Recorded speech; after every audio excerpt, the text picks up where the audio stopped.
Welcome to the 501 Companion Podcast.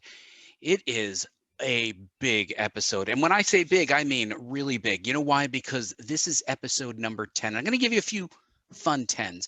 This is our top 10 episode, and base 10 is the foundation of the number system and the official number of the 10 Commandments. 10 was the debut of Bo Derek in a movie also named 10. If the decathlon is 10 events in field and track, this show is the gold medal winner of the decathlon and officially your 10-second knockout. Nick, cue the music.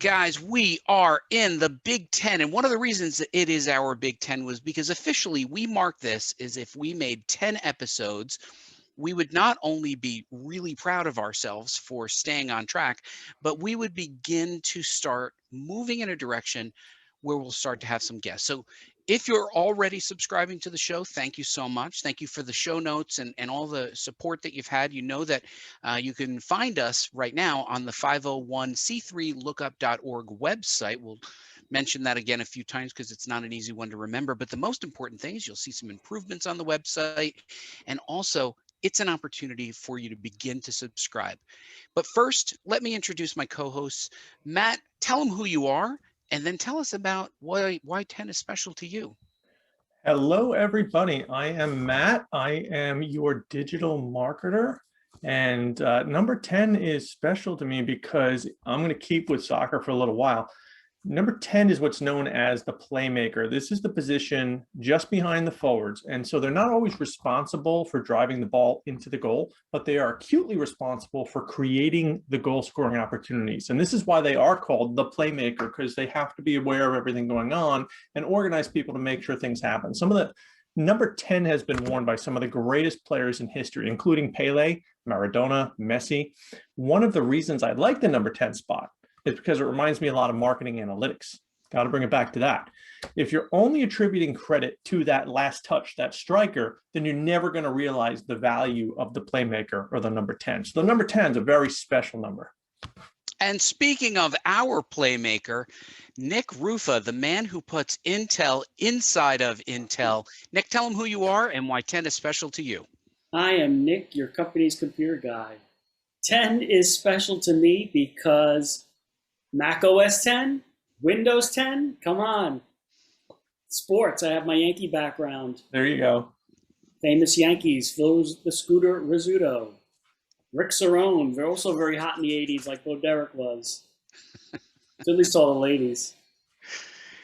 Thank you, Nick. And I am Buddy Scalera, and I am your content strategist and the host for this podcast. And guys, I really am excited about the next topic, which is our news topic, where we relate what's happening in the news with charitable organizations. As you guys know, I'm a big car guy. And I am a Ford guy, actually. And in the most recent news story, we were discovered that Ford unearthed $100,000 worth of unused leather during a demolition in their Dearborn, Michigan facility. Very nice facility. leather. Nice leather, yeah, in their Dearborn facility. Now, what makes this special is Ford could have just taken this and repurposed it or thrown it out or done almost anything with it, but they donated it to a charity called Mend on the Move, and it is also based in Michigan, and it is created as a way for women to learn a new skill set. That is, women who have been abused. And they use these parts, most of them car parts, because Detroit is the motor city. And what they did is they turned it into jewelry, and this leather enabled them to take their jewelry making to another level. You know, they usually will work with car parts and nuts and bolts and things, and they do make amazing things. On their website, it's called Mend onthemove.org.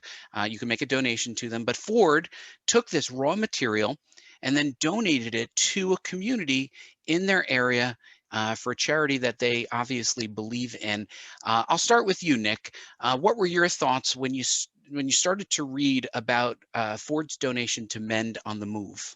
Well, yeah, I thought it was great. I mean, coming off of what we talked about last episode with all of that leather that was unearthed and talking about how, it doesn't always have to be a monetary donation. I thought it was a great idea. It made me think about, charities in my area. What are some of the charities that, or what are the businesses that manufacture that may be able to use their materials to donate, their excess. I think about all those Meals on Wheels type of things, or restaurants that will save their food, or donate the next food to the homeless for the next day. So just thought it was a great thing, and it made me think about it, and also made me think about how we could do a better job on 501c3lookup.org to identify charities like this, and just use our data to help. So yeah, I agree completely, Nick, and I thought it was a really encouraging and inspiring story, and had regional relevance for Ford, who was making the donation. What about you, Matt? What were your thoughts when you started to read this article? Well, I mean, first they donated to two companies. The other one was Pingree Detroit, but what they both had in common is both organizations were, and I think the one may not have been a formal 501c3, but the other one is. But what they both had in common, which I thought was really cool of Ford to look for, was both companies are about changing lives, about retraining, about getting people to really, pick up a skill, working with leather, use the assets they build to fundraise, and use, also use the skills that they learn in building the assets to, move forward, which I thought was, it's such a great plan. Everybody's wins, right? And then what I also thought was interesting was, this was part of a Ford initiative, right? And part of Ford's initiative was to reduce waste. And so, there's another win. And so, the more you get into this, the more you're like, win, win, win, win, right? This is, I think it's firing on all cylinders, pun intended, to really to bring home a great move, a great option, right? Which is very cool. Then. Yeah, and I think charities benefit from organizations that they already have a relationship with. Ford already had a relationship with Mend on the Move, but just recognizing the agility of Ford, but then also recognizing the agility of the charity as well. The charity had not been prior to this working with this material, and in their announcement, they said it added a dimension to the things that they create, creating opportunity for women who prior to this probably, as they said in their own press release, maybe they didn't know they had this skill or this passion. And it's a way for them to begin to rebuild their lives after abuse and move on and do something else that they're passionate about or continue working with us. So this one really made me happy. I thought this is such a great charitable example. I agree, and I encourage anybody to go there and to their website, check it out, and buy some of their stuff. And what I also like what Ford did is this large-scale donation opened the door for them to be able to make some things and sell some things that can help bring the organization to the next level as well, which is, again, pretty cool. Yeah, so, when we think about what this means, I'd like to just put a little context, which is the donation, as you said, Matt, was a win-win, but it was also very much in keeping with Ford's brand. And it made a lot of sense, and clearly is helping a lot of people in need, a lot of women who could use this as a great opportunity for them in their lives, in this next chapter of their lives. So we will include in our show notes on the website links to these organizations and to the announcement that I discovered in the news article. Nick, tell them where the website is and tell them where they can find the podcasts. Sure, it's 501c3lookup.org, and right up in the top navigation, we've got 501c Companion podcast, and we've got our videos and audio versions as well. You can link to it on usual podcast locations, Spotify, iTunes, etc. etc. Et cetera, et cetera. And Nick, have you ever seen Matt this excited about the upcoming topic that we're talking about? I mean, he's always charged up and ready to go. And if people go back to the website, they'll find all of the topics that lead up to this journey that Matt is taking us on. But he's really excited now, isn't he, Nick? He is. A little foreshadowing right there. You mentioned leading up to the journey, right? Because that's what we've been doing. That's what we've been doing for the past couple of weeks is we've been taking these steps. And I know I can feel the energy. I can feel going, move faster, get to the things that are interesting, because we started with the vision, we started with the mission, we moved on to a couple of other elements, targeting, segmentation, knowing your market. We took a break into behavior change for a couple of weeks and understanding those things. So, but if you really look at it, what we've done is we've talked about three things. We've talked about knowing ourselves, right? We talked about knowing our goals, knowing our customers, and knowing their behaviors. And now we talked about behavior change, right? Is what we did. So those three things: knowing ourselves, know our customers, understand behavior. Now what we're going to do is we're going to start putting these things together in sort of a time sequence, right? So to begin building the journey, and that journey will then be used to find opportunities. So what we're going to do is we're going to find the journey and then start putting it together. What do you think? I think that's great. But Matt, real quick, when you say journey, you don't mean physically we're walking somewhere. Can you just tell people who haven't been listening what you mean when you say journey? We're talking about customer journeys. We're talking about the journey from somebody who is not aware of you, not aware of your product, not aware of your organization, the steps that they take to where they become a customer of your organization, a repeat customer, and eventually even an advocate. So are you saying it could be someone who is just like us, who found charities that we thought were interesting based on our own interest, and then we did a lookup on a website like Nick's website, and then maybe did a little bit of research and then said, I'm going to make a one-time donation. But then after that, we saw the benefit of how our money was benefiting the charity. And now we continue on our journey. Would that be an okay summary for our listeners? Yeah, I think that's an okay summary, but I think the one thing we should clarify is it's not always about money, right? It's not always about trying to solicit a donation. And I think oftentimes we simplify things down to, you give me the money, I'll figure out the right way to do it, the right way to spend it. But if you look at what Ford did, Ford didn't give any money, right? Ford gave leather. Ford gave an opportunity that was a partnership. If we looked at some of the other stuff, Nick has baseball up. We looked at, some people can give art, some people can give time, some people can give expertise, and some people can actually contribute directly to the mission of the organization. That is extremely true. Yeah. As you mentioned with the pit bulls, right? I mean, you can pick one up and drive it, across the state to the next person to get them to their new home. And just look at what we've all done, and we're not here to talk about ourselves, but we all do know, and for our listeners, our background is as technologists. We each come at technology from a different place, but we have all contributed our skills and knowledge and background to help optimize websites or increase registrations. So I think you're right, Nick. You're a prime example. You saw this opportunity, and you built the website 501c3lookup.org just because you just felt like you wanted to help. Yep. And it could be like, for instance, I'm a technologist, but I also, for many years, volunteered my time as a soccer coach. Right, for a charitable organization, and their mission had to do with local kids playing soccer, getting people out, getting people active, and it's not that I was donating money, but I was donating time and effort and skills, and contributing directly to their mission. And an organization that's looking for someone to contribute, they you might not always have an audience that can donate money, but maybe you can solicit people like you or Nick or me to Mhm. contribute our time, which is what you might have paid for anyway with a donation.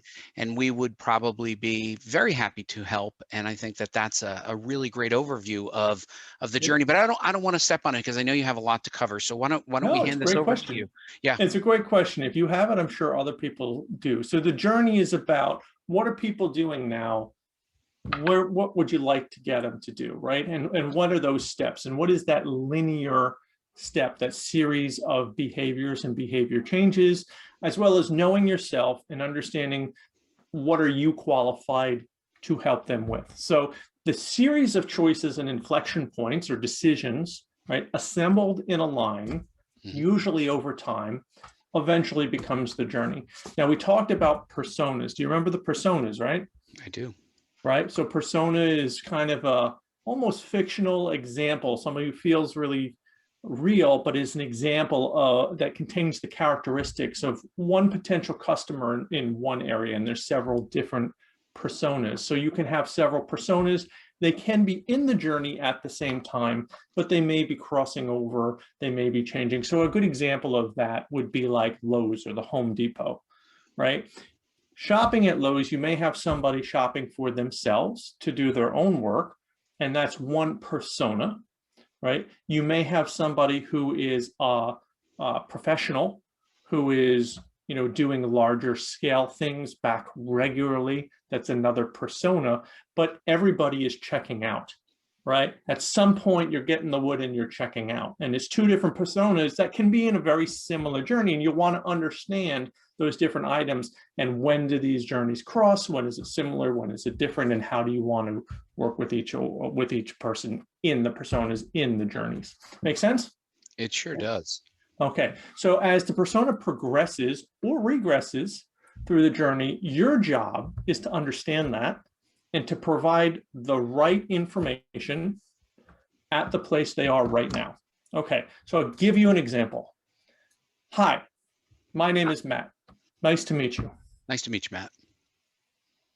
And your name is? My name is Buddy Scalera. Right. Now, you and I have met before. It doesn't make sense for me to introduce myself. It was kind of awkward, right? Now, if you treat your customers like that, you'll have a similar response, which is, what are you going for here? Right? Why did you just introduce yourself? I've been a pro, I've been an advocate, I've been somebody that's volunteered their time, I've been somebody that's donated, but you've come at me as if you have no idea who I am, even somewhat discrediting me or making me feel like my value isn't, you don't feel that it's been valuable, right? So the journey can be very important to understand that rather than me saying, hi, my name is Matt, again, right now, after I just did it 3 minutes ago, right? To instead understand our history together, how much I know about you, how much you know about me, and maybe say, buddy, you work on comics. I have a potential opportunity for us to work together on something. Are you interested in collaborating? Right? And so you see how the difference in how we interact with each other is very important to the time and the place and where we stand in the journey. And then when we're farther along, I may even ask you to become an advocate, to say, buddy, we've worked together for a while. Nick, you and I know each other. We've had lunch probably hundreds, if not 1,000 times, right? Would you mind speaking up on my behalf? Would you mind sending out a tweet?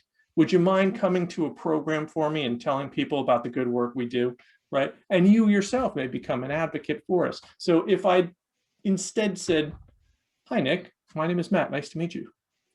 Again, awkward, right? So the journey is very important because it is somewhat linear, but not always. Because what's changed over time has been that concept, as they like to say, you're standing in the aisle. You are at ShopRite or, I don't know, King's Market or Whole Foods, and you're looking up and down the aisle, and you have to pick something off the shelf and put it in your cart, right? And this used to be the shopper model, right? And then you go and you check out. As you check out, you see candy, you grab one of those, right? You see a interesting magazine with a catchy title about a celebrity who did something shocking, but you have to open it up to find out what, right? Put that in the cart and you're on your way. Nowadays, we have dun, dun, dun, mobile devices, right? Right. You can go from I am not aware of you to I am a customer in seconds. So the journey is not always linear anymore. You can jump.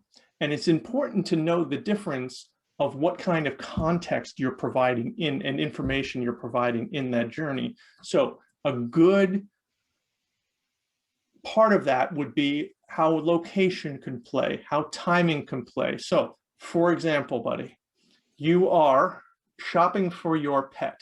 Is this a good time or a bad time to talk about, what is it, 11th hour? What was the name of the pit bull?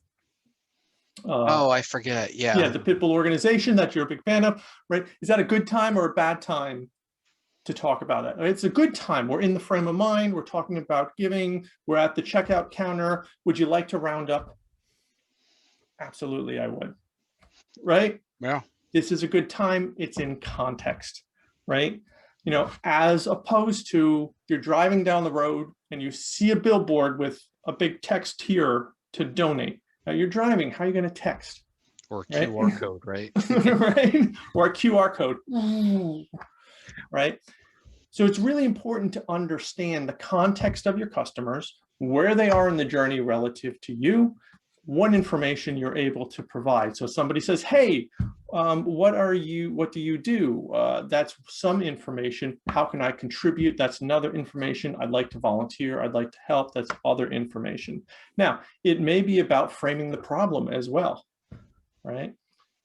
Somebody may not know about the problem you're trying to solve. Looks like you had a question.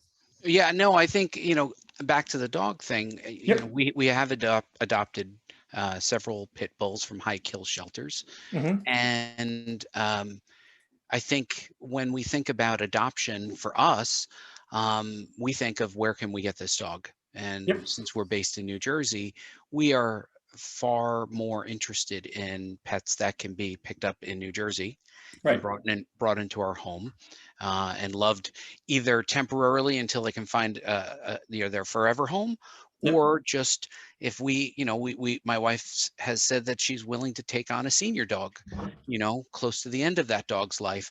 And now they know us as being having multiple adoptions. They trust us, that we've been vetted. And then there's the potential to say, look, can you take care of this wonderful pit bull near the end of his life? So I think the context of the relationship, as you articulated, is extremely important, as opposed to them saying, do you want a puppy? And we would say, well, we've never wanted a puppy, and we really don't need a puppy that's based in, I don't know, the other side of the country on the West Coast. That's right. So I think knowing your customer and where they are in their journey, they might even say, you've had your dog for a really long time. Maybe you want another senior dog. And I think that's an extremely important opportunity that we see the Pit Bull Rescue doing a very good job with. Yeah, and so I'm going to follow that with the next topic, right? So we're starting to talk about choices. We're starting to talk about inflection points. We're starting to define the journey. Now we're going to talk about barriers, right? We're going to talk about what's stopping you from getting another dog tonight, all right? Well, it's nighttime. That's right. So there's a concert behind me. Right? There is a concert. Yeah, I'm at a game here. Here. Nick is also at a game. Yeah. But seriously, what is stopping you from taking another step? Should they write you off completely? You're no longer an opportunity for them? Or is there something they feel like they can contribute to you, to give you information, to give you the proper incentive, to leverage the proper, as we discussed, behavior change techniques, to understand how to get you to that next step? So you've taken on a senior dog. That's wonderful. What about 2, 3, 4, 5, right? What would help them accomplish their mission? And maybe if you can't take on a dog, maybe you can find somebody who will become an advocate. And what is the barrier to you becoming an advocate? Or maybe it would be best if you could donate to help feed a dog while it is waiting to be housed, right? So what are they looking to do? Maybe you can go pick up a dog, as we mentioned, do that daisy chain up the coast, right? And help out in another way. So they know where you're at. They know you're a fan. They know that you have contributed in the past. And now what will help you do something else, contribute again? You never want to end the journey. As I like to say, Nick has heard me say it, Buddy's heard me say it, no dead ends, right? You never want to get to a point where the customer says, made it past the finish line, I'm done. Right. Right? There's no dead ends to a journey. There's always a next step. There's always something else. You always want to stay in contact. You always want to think. And you want to start to think about what is that next step and what is the barrier to that next step? Because even you, look at you, buddy, you've got a podcast and a video cast and a Twitter account. You're somebody that can help them as an advocate, right? What's preventing that? Nothing, because we're here talking about it. Right. But you get my point, right? For any of the organizations out there, don't just think about achieving your goal and then stopping, right? What's the next goal?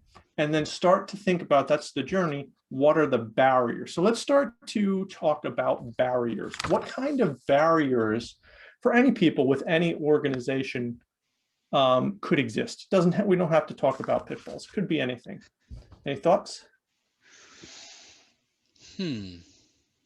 Okay, I'm asking you for money. What's a potential barrier?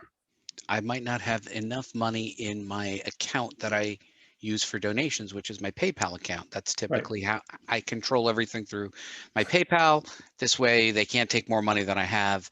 And I don't have much cash in there right now. And it'll take me at least a week to transition money from my primary bank to PayPal. That's one thing. Right. Or I might be time barrier, money barrier. Or it just might be bad timing, right? Like I bad could timing. be, Follow up at another time. Right. Like I'll go back to the dog adoption. Okay, well, maybe after we get back from summer vacation, right? And the kids are back in school. We want to be able to travel freely. We can't adopt a dog during summer vacation. Better context, right? So maybe summer's not the right time, but maybe we transition the message during the summer. So these are things that we have to start to understand. There's lots of different barriers. Nick, what are some barriers for you? Maybe you have a cat. Money's certainly one. Time, you sort of mentioned the time as well, buddy. I was thinking of that while you said that. I'm looking to help, but it's really just a lot for me to take on right now. Right.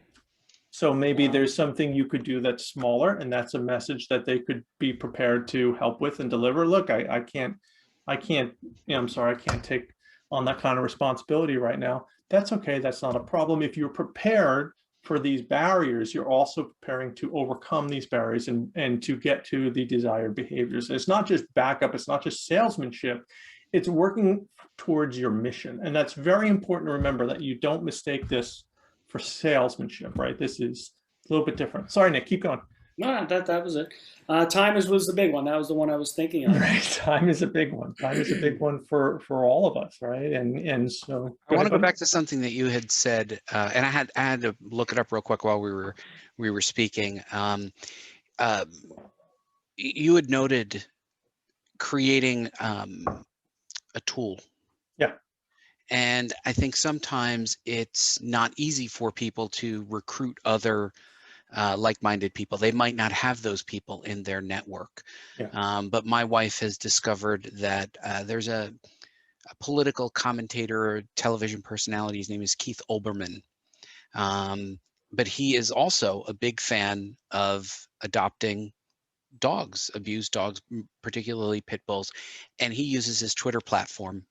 And then you can accelerate that. It's a non-political statement, just this dog needs to be adopted.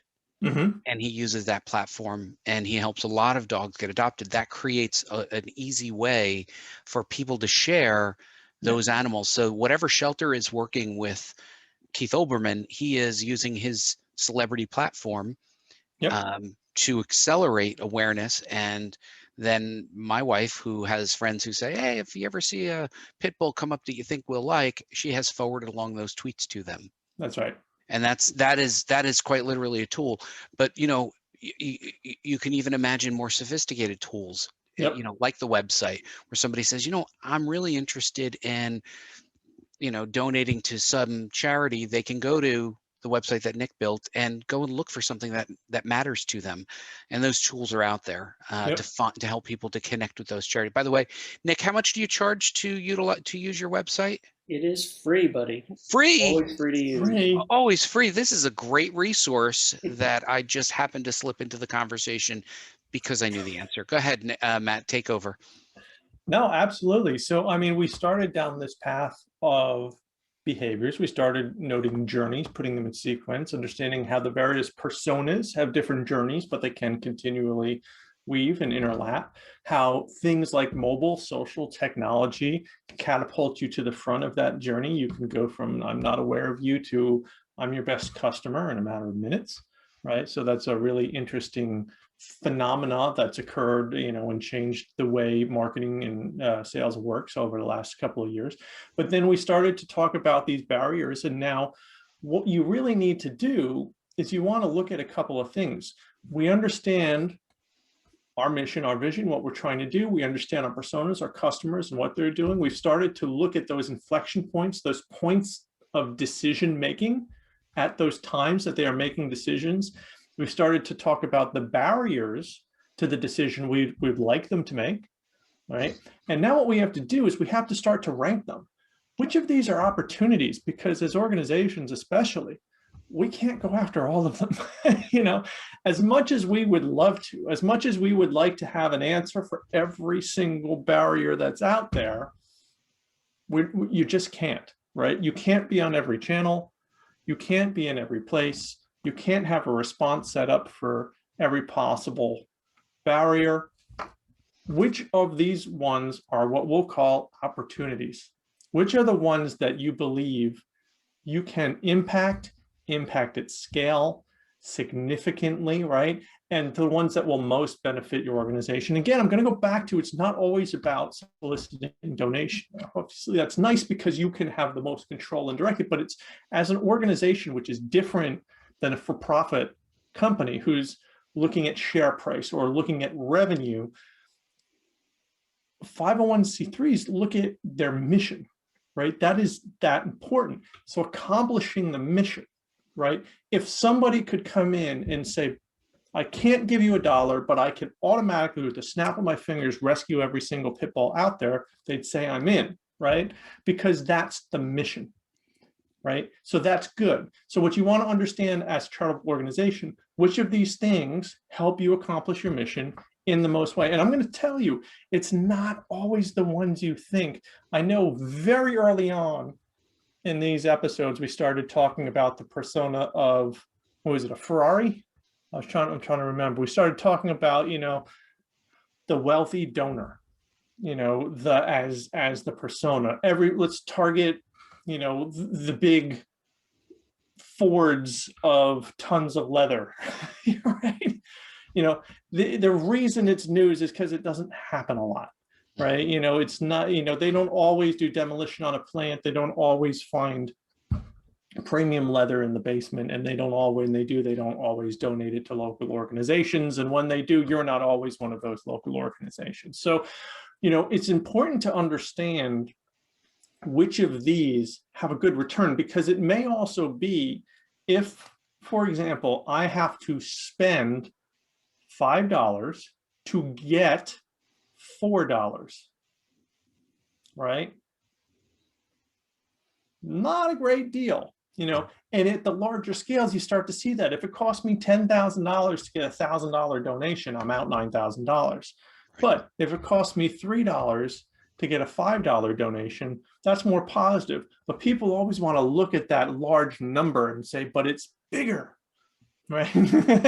So it's not, when you start to look at the data, when you start to look at who do you have access to, right? Who could be your potential customer? What can they contribute? How can they contribute?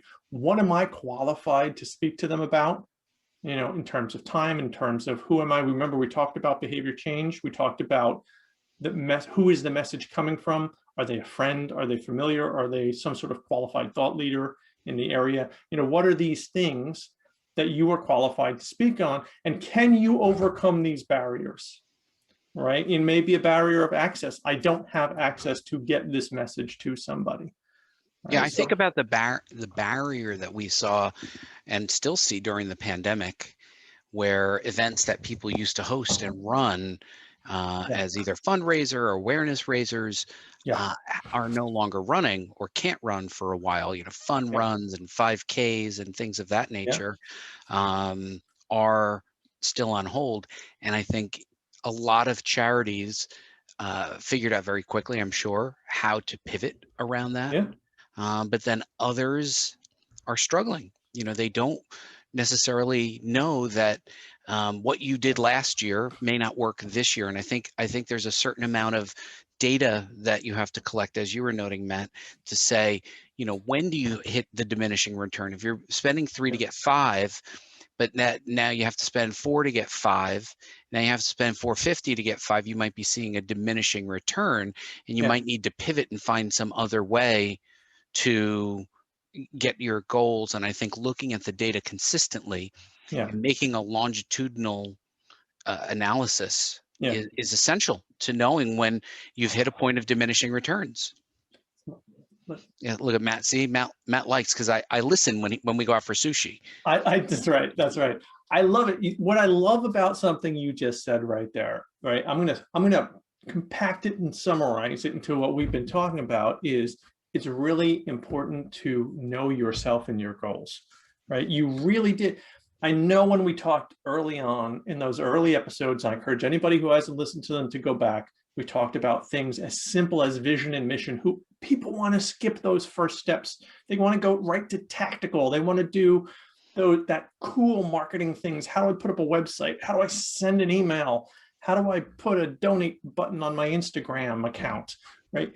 But without having a focus, without understanding the issue, the core, the real issue, the 5 whys. Remember, we talked about that a long time ago. The core issue of what you're trying to do, you don't even know what you're asking your customers for, right? And if you don't know that, then you just kind of, I think a lot of people default back to this money concept. Like, well, I don't know what to ask him for. I'm gonna ask for money and then I'll figure it out later, right? You know, you lose some efficiency. But if you can really at the core understand who you are, who your customers are, and how can they help you accomplish your mission, now you know the right thing to ask for. Now you know the barriers, now you know the messages and the information, right? I think the way you phrased it there was so core to that, you know, to that understanding about bringing our journey to this journey all together has been, you know, fantastic. So, you know, we've done this. We got the desired behaviors, we put them in order, we created the journey, we create barriers, we've noted them, which ones are opportunities, and we mean real opportunities, as in which ones help us move our mission forward because we printed it out, we posted it on our wall, right? And we're bouncing everything against that. Does it actually help, or is it something that's neat? Is it the shiny, distracting object that I'm going to spend lots of money on because I feel like if I build it, they will come, right? Or is this something core to accomplishing our mission, and what are the barriers and how does this help us overcome it? And to your point, what do I expect to get out of it, right? You know?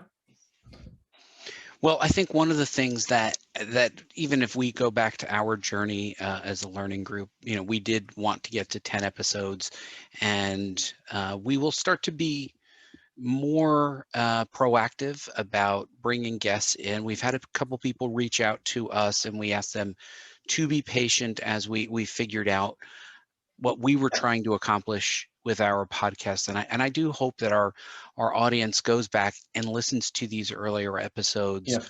We are a little rougher in the beginning. I will point the finger directly at me as a host. I had to get my sea legs and figure out how to do things. And now that we feel like we've gotten this rhythm, I think people who've been listening are starting to see the vision that you've been laying out. You ask people to be patient, Matt. And this was not an easy journey to go on, particularly for people who do not have the type of marketing background. I should know Matt has a master's degree in marketing, so he does have a classic training on this, and he does it day by day in his career. So I hope that people have gotten a lot out of this learning journey. Nick, what about you? Did you learn a lot during this? Because I don't have a master's in marketing, and I don't think you do as well. What did you get out of the this journey that Matt took us on? No,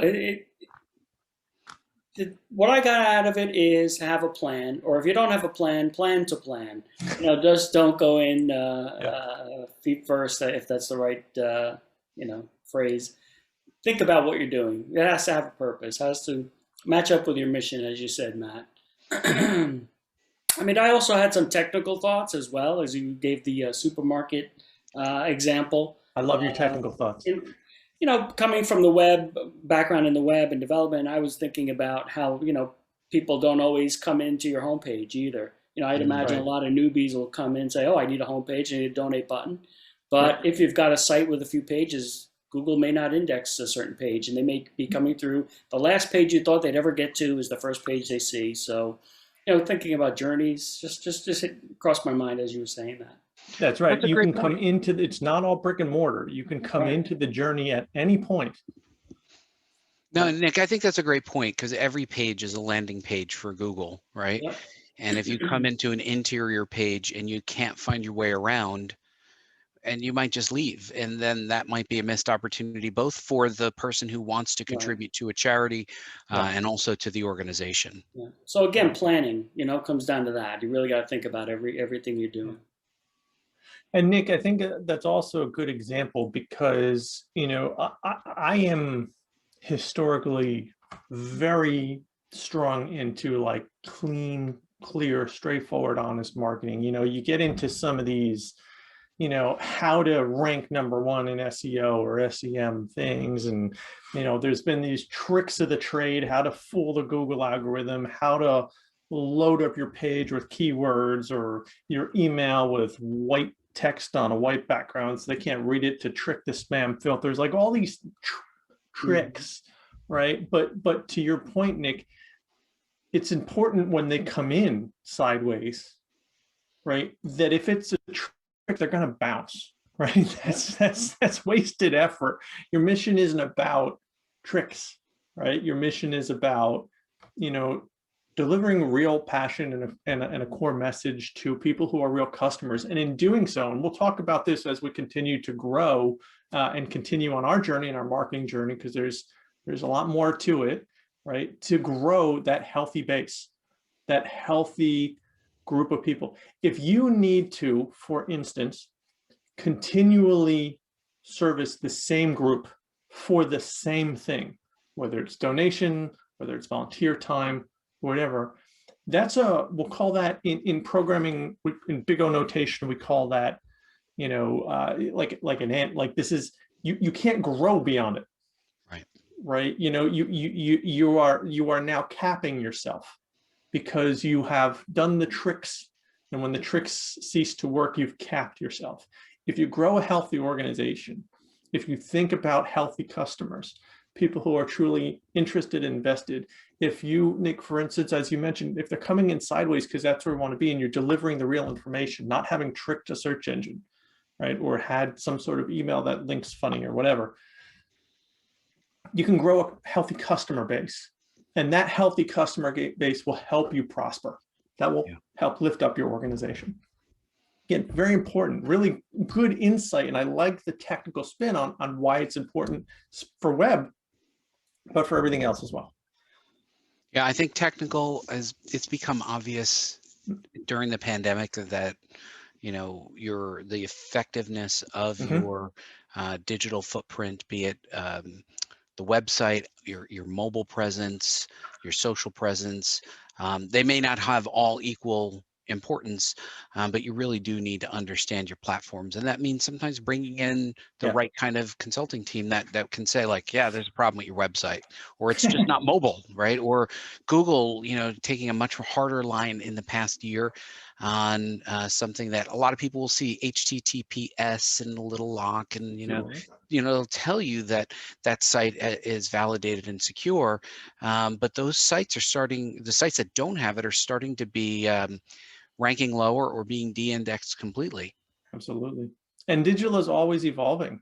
That's going to change. I like to compare it to like Formula One racing or NASCAR, right? Every couple of years, they put a catalytic converter on to slow the cars down or something. It's remove the brushes from the bottom, reduce the vacuum. But then a couple of years later, people are back up and faster again. And it's this thing that continues to enhance everybody, continues to raise the bar for what you can accomplish. Google does the same thing for websites. A couple of years ago, they announced that they're going to be, deprioritizing people who are not mobile friendly. Right. And deprioritizing people who are not secure, and they're continuing to revise and continuing to help the internet grow into a more healthy ecosystem. That's right. That's right. So, Matt, where do we go from here with our journey? What's your vision for where we'll be going next? I did tease that we are going to start having guests, but what are some of the other topics we'll be looking at in the future? Well, next week is going to be one of my favorite speakers because we're going to start to talk about content strategy. Nice. And you may not know this, but our very own Buddy Scalera is world renowned in the content strategy discipline. And so I know he wouldn't tell you how great he is himself, but maybe he would. But now that we've been through this journey, we've gotten to the point where we've prioritized these inflection points, determined what decisions, started to figure out what messages will help make that. Well, now we're going to have to start getting into content strategy. And Buddy, I guess maybe next week you can start to tell people a little bit about what that looks like and why we do it. I can't wait to talk about content strategy, and we'll start touching on it. We'll start going along that learning journey together. We'll also start to bring on some guests in a small dose, but as part of our service to you, I want to just say that what you learned from Matt is really important. If you have any questions, I'm going to ask Matt, where can they find you, either on the internet or on the web? Where can they find you if they have any additional questions, Matt? Well, I'd start by going back and looking at some of these earlier shows to come through the journey at 501c3lookup.org. Right, this is Nick's website. It's also a great resource for 501c3s to research ones in the area. I use it for our articles every week, and it's very interesting. If you're looking to make contact with myself, and you're interested, or you have questions, definitely feel free to reach out. You can find me on my website, matthewbalogh.com, BALOGH.com, or on LinkedIn. And I can tell you that I follow Matt on LinkedIn. He's always posting interesting tidbits, worth following him on that. And Nick, where can they find you? I also have a LinkedIn account, so you can definitely find me there, but I'm on Twitter at Nick_Rufa, R-U-F-A. Instagram as well, Nick_Rufa. And 501c3lookup.org anytime. And Nick, if they were to go to the 501c3lookup.org website, what would they find there? You're going to find a list of over 2 million nonprofits. We've got about well over 10 years of nonprofit history in the database at this point. So we keep it up to date with any new organizations that come on. IRS publishes their data. They don't have the best search engine, but we take care of that. But we ingest their data and we present it in a more orderly way. Searchable, orderly, filterable. Nick does a great. You just had a recent update, right? Yep, IRS finally updated after a long lag, I guess because of COVID as well. They updated and we have March data in now, so that's the latest and greatest. And they can find the 501 Companion podcast on that website as well, right? All free. All free. All free. All free. And you can find me on all platforms at Buddy Scalera. BuddyScalera.com, Buddy Scalera on Twitter, and even LinkedIn. I'm most active on Twitter, and a few of you reached out there. So definitely reach out to us. Give us feedback. Let us know what you like about the show. Maybe even tell us where we can improve. You know, probably places we can improve. But we appreciate that you've hung in there with us. And I hope that you stay with us throughout the rest of this journey, because we do feel a great passion for you and for the charities that you support. For the 501 Companion Podcast, we look forward to hearing from you. My name is Buddy Scalera. I'm with Nick Rutha and Matt Balo, and stay generous to your charities. Good night, everybody. Thanks, everybody. Good night.